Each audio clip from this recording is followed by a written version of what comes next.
We have come a long way from where we started. The journey that we took with the people of Eastern Visayas 4 years ago was inspired by the resilience of the Filipino people.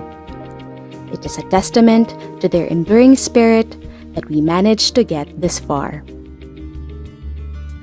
The European Union, through UNDP, has been instrumental in this journey with their various interventions for recovery and rehabilitation. Community evacuation centers were developed in consultation with the local government units and their respective communities. They act as a temporary safe refuge for families during extreme weather events through the provision of a solar power system, sanitation, and hygiene facilities. Furthermore, they are safer for having been built in identified safe zones, each able to host at least 50 evacuee families, and with access and ingress routes to deliver humanitarian aid. While all CECs serve as models for disaster-resilient structures, having been built to higher specifications, it was just as important that they are put to good use by their host communities, imbuing them with multiple purposes such as venues for trainings and meetings. Last year, there was a diarrhea outbreak wherein we utilize it as mini infirmary because hospitals in Tacloban or Moc or in Naval are already full. So with the initiative of our mayor, we used the evacuation center to cater the patients. When the standard evacuation center that UNDP has built gave idea on us on how are we going to build our evacuation centers para at least safe din yung mga i-evacuate namin. Project Recovery did not limit these interventions only to concrete structures. Instead, the project complemented these efforts with permanent structures in coastal zones. In particular, reforestation and rehabilitation of mangroves to help dissipate the force of waves coming in from the sea during storms. Ini na mga mangroves usa ini nga proteksyonan among barangay. Asya naman ini nagamayada kami rehabilitasyon. Kaya kung para may disaster na maabot, nga diri ang dagat masakub haamon, matamaan ay kumbaga hiya dinhi nga mga mangroves. Kay under rehabilitation man, para mako nga maingam kami hitdida nga amon huna-huna project. Amon min resources san amon pinakukuhaan pagkaon sa dagat ngan para liwat maproteksyonan namon ang among kilibungan. 2 years later, these rehabilitated mangroves serve not only to protect coastal areas. Communities such as Barangay Caridad also harness the potential of the mangrove forest as an ecotourism site. Pagabutan usa ka bulan anamon mga tawo nga nagpakani, sobra 5,000 na katawo. Oo, tapos sa namon income is inabot na adtuhin sobra 200,000. Dako naman ng pakabulig haamon nga di rila ini panmadalian, kundi panmatagalan siguro ini. Tapos nangangaryog liwat ako kay bugos kong liwat nga malupyot ang barangay, nagkukopera-hira. Yan nala kasi kuno hira nakita na may ada sugad hini nga amon ngayon kuno barangay inin pwede ngayon ma-develop ngan maging tourist. The interrelationship between mangrove reforestation and livelihood has also been evident in the experience of Barangay Naungan in Ormoc. Kani dinhi nga mangrove amo man yung gialagaan sa among asosasyon sa Naungan San Juan Mangrove Planters Association nga mga member. Gitanom namo unya pagkahuman amo gibantayan kay ang baha og ang bawod og kana ang itluganan pud sa mga isda ang kaning mangrove. Thus, hand in hand with strengthening physical resiliency is the opportunity to enhance the economic resiliency of individuals, families, and communities.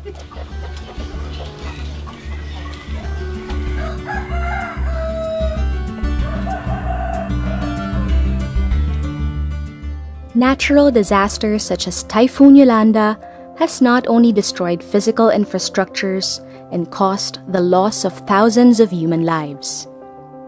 it also destroyed the people's livelihoods and sources of income. Building economic resiliency makes it easier for communities to bounce back. More than just restoring income, economic resiliency aims to create decent jobs and increase productivity by helping the communities analyze and choose viable products and services demanded by the market, use technologies and practices not harmful to the environment, provide diversified livelihood activities to a family, and harness local industries, which are priorities of the government for rehabilitation. Pinaka-main talagang intention ng co-op is for cassava production. Para mahikayat ang mga paraguma, lalo lang mga root crop growers han cassava, nga magkamayada merkado. Dako nga pakabulig ang co-op. Pinagihan niyo supportan UNDP, han European Union, nga dahil MLG yung nga nasuportan kung ano man ang miada ng Department of Agriculture. Kay anamon mga parag-uma, diri la din niya balangkayan, kundi bugos na nga Eastern Samar, nga amo ang magiging usa nga main nga market nga dahan cassava. The Sustainable Livelihoods component of the project introduced new skills and alternative types of income sources to communities, involved and benefited the women and the youth. Recognizing that farming and fishing are always negatively impacted by climate change and disasters, the project supported the diversification of income sources through skills development. Warfi Oropa used to be a tricycle driver, but was trained in welding and has since then been earning as a contractor and welding instructor. Malaki ang diferensya niya kaysa before. Siyempre, mas malaki ang kinikita ngayon kaysa noon.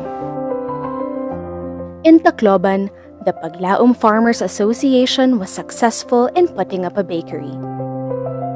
Dako anay bulig hini ha community tungod nga ang mga tao di ka nahira napakadto downtown pagpalithin mga tinapay. So, bisan na naman mga nearest barangay ang hinagihapon hira napalit. Thankful gihapon kami kay mao pay man ang feedback han for amon product. The association also started a cacao farming project to diversify their income opportunities.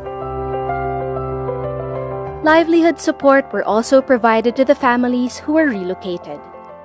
Income-generating projects introduced were a combination of individual and association-managed activities.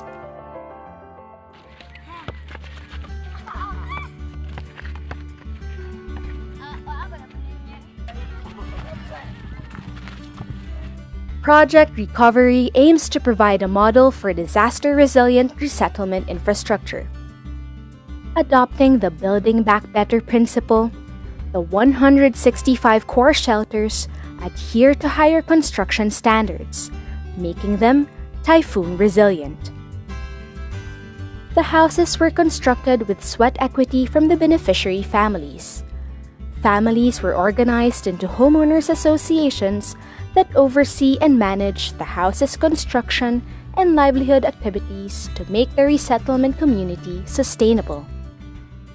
Mas maupayan namon din ikaw kay anamon balay concrete dito namon kuan man ato mga kahoy plywood sugar dito. Ang natanan nga mga pabahay liwat amon lang pinakamaupay. Aw kada akong kalipay. Kada akong kalipay ndoro ganay balhin nga ni kay rayo na kami han kuan kataragman kung may maabot nga bagyo sugar dito kay rayo ng dagat sugar dito. Balhin men nalipay lang jud mi nga. Na arimi dire sa kuan ni pagbuhangin. Malipayon pud sila nga naka puyon makatog na may tarong di na may kisaw-kisaw sa dagat. Malinaw na among pagkatog. Project Recovery goes beyond providing shelter. The resettlement communities also have livelihood for individuals and for the association, Level 3 water system, sanitation and hygiene facilities, and functioning homeowners associations with organizational, project, and estate management plans, policies, and systems. Ginmold kami ni UNDP as a association as a Baisqua Barangay 61 Yolanda Survivor Construction Worker Association. In a purpose nga diri la kami as a beneficiary kundi usagap kami nga maging produktibo nga membro nga kami mismo makinabang kung ano an may ginhatag ang UNDP. Hampag molda namong balay kay kami gap ang kontratista, di da kami natutduan. Maupay sir kay nakikita namon ang klase ng trabaho namon balay ang klase ng materialis ngan diri la na feel namon nga hatag laha amon nga may da kami partisipasyon. Yung pundasyon talaga na ay pundasyon din talaga yan. Kahit 250 pa yan, kaya nga grid gutter. Kasi pag yung grid gutter, tutuklap yan, masisira yan. Yan, consider ko yan na evacuation center. Yung pamilya nila doon, or kapitbahay, pwede dyan itira. Kasi hindi na ako magpapa-evacuate doon sa eskwelahan. Building back better. To make a lasting and transformative change must have an impact on the overall governance on the national, provincial, and local levels.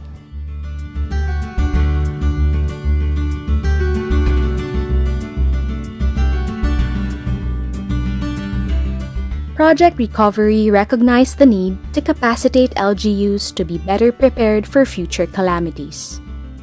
Capacity building, disaster risk reduction and management are all components of developing and enhancing institutional resiliency. At the provincial and municipal levels, the project assisted local governments in formulating or enhancing DRRM plans and contingency plans. I can take pride in it because we are really expanding our capacity to the nearby municipalities. UNDP provided us initially the step towards coming up with a capacity again after Yolanda. At the community level, emergency response equipment were provided and activities were organized to ensure that barangays develop a culture of resilience and local officials are prepared to anticipate risk for the safety of their constituents. Before Yolanda, wala kaming kaalam-alam nun in terms of disaster preparedness. Disaster preparedness, basic life support, saka water source and rescue training. Na isa rin po yun ang pa-importante sa amin, especially facing Pacific kami. Nakita po naman namin na talagang successful. Aware na yung mga tao. Alam na kung ano yung gagawin ng mga tao if in case may darating na lalo na bagyo. Tapos ibinaba namin sa school, sila po yung mga vulnerable, yung mga bata, mga tatanda.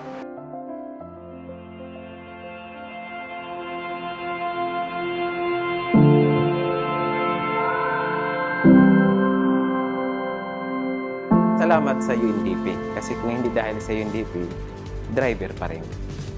At least nasabi ko ngayon na iba na yung nagiging takbo ng buhay ko ngayon kaysa before. Busog mi sa training nga naglain-lain mga training nga mo nakapa-enhance or nakapuno sa amo mga skills. Di sad namo usikan ni nga mga opportunidad nga gihatag sa UNDP. Amo ning kuptan o amo ning paniguhon nga molambo pa og makasustain pa mi bisan wala na ang UNDP nga mo abaga sa amo nga makabahog mi sa amo association. We've been here since day one from Yolanda when Haiyan hit us. It's been almost 4 years. So we really appreciate your dedication, your commitment to our city here in Tacloban. It will not be easy to forget our experiences here. We have a long way to go, but the worst is behind us. Truly, there is great reason to believe in the resilience of the Filipino people.